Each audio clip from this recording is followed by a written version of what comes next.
मेरे सुकून आप लोग का स्वागत है जी। आप सभी का प्यारा सा यूट्यूब चैनल साहिल संघर्ष स्टडी में जी। आप लोग स्वस्थ होंगे, मस्त होंगे जी, बिल्कुल 100% अगर आप अपना स्टडी कर रहे होंगे जी। आपके लिए काफ़ी ज़्यादा इंपॉर्टेंट वीडियो है जी। अगर आप सितंबर से पढ़कर बेहतर से बेहतर अंक लाना चाहते हैं तो इस वीडियो को बिना स्किप किए हुए आपको सीधा तरीके से शुरू से अंत तक आप जरूर देखिएगा जी। इस वीडियो से आपको बहुत कुछ सीखने के लिए मिलेगा जी। तो इस वीडियो को बिल्कुल शुरू से अंत आप जरूर देखिएगा मेरे सुकून में। आज की वीडियो में हम आपको 5 टिप्स बताने वाला हूँ जी। वे 5 टिप्स को फॉलो करके आप बेहतर से बेहतर अंक लेकर आ पाइएगा बोर्ड एग्जाम में जी। वे क्या 5 टिप्स है जी, बिल्कुल बेहतर ढंग से हम चर्चा करेंगे आज के हम वीडियो में जी, और आपको 100% समझ में आएगा जी। वो 5 टिप्स को अगर आप अभी से फॉलो कर लेते हैं तो आप बेहतर से बेहतर मार्क्स ला सकते हैं अपना बोर्ड एग्जाम में जी। तो बिल्कुल ध्यान से सीधा तरीके से इस वीडियो को शुरू से अंत तक देखिएगा जी। तो बिल्कुल ध्यान से समझिएगा जी। Tips number 1, big goal. ठीक है जी, मतलब जितना बड़ा आपका गोल होगा उसी से हिसाब से आपको मेहनत करना होगा जी। ठीक है, अगर आपका गोल है कि मुझे बोर्ड एग्जाम में 60% लाना है जी, तो 60% बोर्ड एग्जाम में लाना 2 महीना भी पढ़कर लाया जा सकता है जी।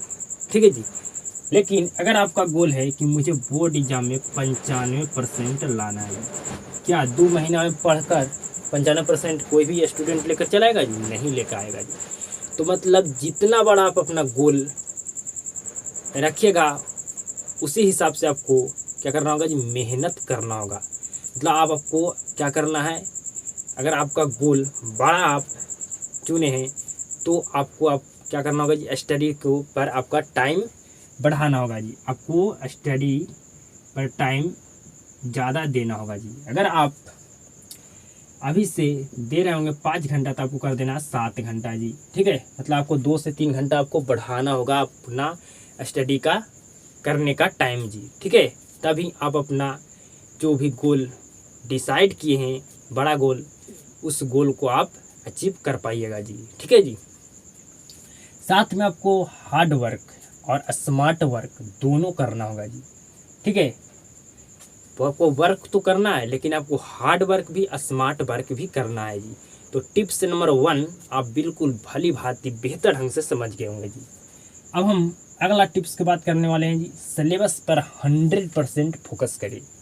ठीक है जी, आप बहुत सारे स्टूडेंट को देखे होंगे, अगर मान लीजिए कि अगर फिजिक्स में आपका 2 चैप्टर पढ़ाई हो चुका है तो वे 2 चैप्टर पर उसका वो कमांड बनाई नहीं रखेगा, आप उस फोकस उसको नहीं रहेगा, लेकिन तीसरा सब्जेक्ट कब पढ़ाएंगे टीचर इस पर उसको ज़्यादा फोकस रहेगा जी। ठीक है, सिर्फ सिलेबस ख़त्म करने से आपका रिजल्ट नहीं बनता है जी। ठीक है जी, आपका रिजल्ट कब बनेगा जी, मान के चलिए अगर 2 चैप्टर आपको टीचर पढ़ा दिया है तो क्या ये 2 चैप्टर पर आप क्या 100% फोकस आप कर रहे हैं? क्या ये दोनों चैप्टर आप कंप्लीट कर चुके हैं जी? मतलब यहाँ से कोई भी प्रश्न उठाकर आपको पूछ लिया जाए, 100% आप जवाब देने लायक हैं तो समझिए कि आप 100% फोकस किए हुए हैं जो आपको टीचर जो चैप्टर पढ़ाए हैं जिस पर जी। ठीक है जी, तो आपको जितना आपको पढ़ाया गया है उतना पर आपको 100% कमांड होना चाहिए जी, जितना चैप्टर आपको पढ़ाया गया है जी। ठीक है, तब का आपका रिजल्ट बनेगा जी। ठीक है, अगला टिप्स है जी, अब रिवीजन शुरू कर दे। ठीक है जी, अब आपको रिवीजन करने का समय आ गया जी। ठीक है, अब आपको रिवीजन हर हाल में आपको करना होगा जी। आपका अगर सिलेबस कंप्लीट होने वाला है ना नंबर में, तो आप अपना रिवीजन पर 100% फोकस करिए जी। ठीक है, अगर नहीं कंप्लीट होने वाला है आपका सिलेबस नंबर में, मान के चलिए दिसंबर में कंप्लीट होगा, तो साथ में जो भी आपको चैप्टर पढ़ाया गया है उस चैप्टर को आप रिवीजन करते रहिए, और जो आपको चैप्टर पढ़ाया जा रहा है उस पर भी आप 100% ध्यान देके उस चैप्टर को पढ़कर आप कंप्लीट कीजिए जी। ठीक है जी, तो आपको 3 नंबर भी टिप्स आपको 100% समझ में आ चुका होगा जी। ठीक है, अब हमें रिवीजन कैसे करना है जी? अब तो हमें रिवीजन तो करना हर हाल में 100% होगा जी, लेकिन रिवीजन करने के लिए क्या चीज़ से हम करें कि सबसे बेहतर हमारा रिवीजन हो पाए, और जितना बेहतर हमारा रिवीजन हो पाएगा उतना बेहतर हमारा रिजल्ट बनेगा जी। तो सबसे अगर मैं बेहतर बताऊं तो आपको होना चाहिए फेयर नोस्ट, मतलब खुद का नोस्ट। ठीक है जी। जो आपको टीचर पढ़ाता है, उस जो पढ़ाया गया टीचर के द्वारा, जिस समय पढ़ाया जाता था उसी समय अगर आप नोस्ट बनाए खुद का, तो सबसे ज़्यादा आपको जो मदद करेगा रिजल्ट बनाने में जी, मार्क्स लाने में जी, वो आपका खुद का नोस्ट आपको काफ़ी ज़्यादा आपको हेल्प करेगा जी। ठीक है जी। तो आप खुद के नोस्ट जितना बेहतर से आप रिवीजन कर पाइएगा, उतना आप किसी के नोट से रिवीजन नहीं कर पाइएगा जी। क्यों नहीं कर पाइएगा जी? क्योंकि अगर आप अपना नोट में 10 टॉपिक पढ़ें या 5 टॉपिक पढ़ें, तो आपको 5 टॉपिक आप कैसे लिखें, कैसे समझें, आपको पूरा 100% आप जाने होंगे जी। ठीक है। आपको कोई भी दिक्कत आपको नहीं होगा कि यहाँ पर क्या लिखा हुआ है, ये लाइन में क्या लिखा है, ये टॉपिक कैसे समझाया गया है। ठीक है जी। तो आपको खुद का नोट आपके लिए रिवीजन करने के लिए काफ़ी ज़्यादा यूजफुल आपके लिए होगा जी। अब अगला टिप्स ऊपर हम चर्चा करते हैं जी, क्वेश्चन बैंक और मॉडल पेपर। अब आपका समय आ गया क्वेश्चन बैंक और मॉडल पेपर प्रैक्टिस करने का जी। ठीक है जी। क्वेश्चन बैंक से हमें क्या करना है जी, उस चैप्टर को हमें टच करना है जो चैप्टर हमको पढ़ा चुका है। कि अगर हमें एक चैप्टर पढ़ाया गया फिजिक्स का, तो फिजिक्स में जो एक चैप्टर में पढ़ाया गया है, एक चैप्टर तो नहीं पढ़ाया गया जी, लेकिन मैं कहता हूँ मान लीजिए कि एक चैप्टर अगर आपको मान के चलिए पढ़ाया गया फिजिक्स में जी। ठीक है। तो देखना है कि हमारा फिजिक्स का पहला चैप्टर का एग्जाम में वेटेज क्या है जी। आपका वेटेज मतलब कितना मार्क्स का प्रश्न पूछा जाता है हमारा फिजिक्स का पहला चैप्टर से जी। तो उसके जानने के लिए आपको क्वेश्चन बैंक जी। ठीक है। क्वेश्चन बैंक आपको कम से कम 4 से 5 साल का हर एक चैप्टर का मतलब आपको क्या करना है जी, प्रश्न को रिवीजन कर लेना है जी। ठीक है।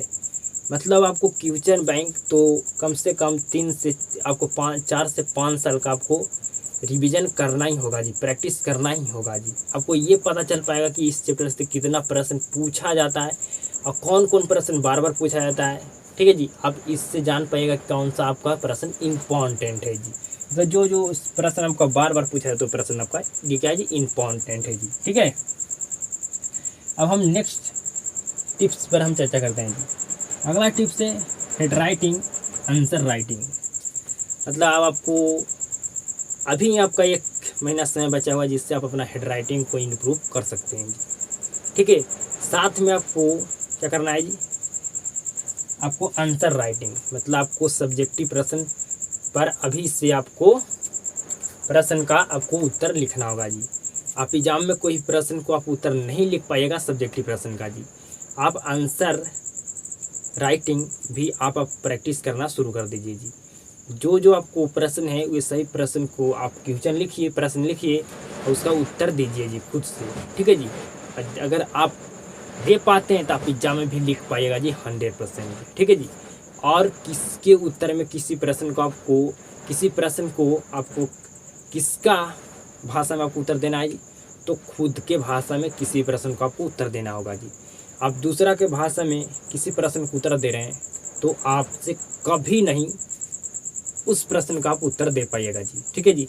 तो मतलब खुद के भाषा में किसी प्रश्न का आप उत्तर दे सकते हैं। मात्र आप समझिए कॉन्सेप्ट जी। कॉन्सेप्ट समझ गए हैं तो आप किसी तरह से भी आप किसी प्रश्न का आप उत्तर दे सकते हैं जी। ठीक है जी। तो ये 5 टिप्स था जी, जो आप अगर 100% फॉलो करते हैं सितंबर से, तो मैं इतना तो कहता हूँ कि बेहतर से बेहतर आप अंक जरूर लेकर आ पाइएगा जी इस वीडियो को देखने के बाद जी। ठीक है। मैं ये नहीं कह सकता हूँ कि अगर आप शुरुआत से 100% झोंक रहे होंगे तो टॉपर भी बन सकते हैं इस वीडियो को देखकर जी। लेकिन अगर आपको कुछ स्थिति अगर ख़राब हो चुका है तो इस वीडियो को देखने के बाद अगर ये 5 टिप्स को फॉलो करते हैं तो आप इतना तो अंक लेकर आ पाइएगा आप बोर्ड एग्जाम में कि आप सिर झुका कर आपको नहीं चलना पड़ेगा, सिर आप उठा कर चलिएगा। आपको माता पिता का सिर किसी के आगे झुकाना नहीं पड़ेगा जी। ठीक है।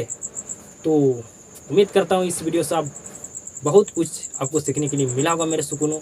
और वीडियो को शुरू से अंत देखने के लिए आपको धन्यवाद जी। आप सभी के साथ मुलाकात होता है नेक्स्ट वीडियो में।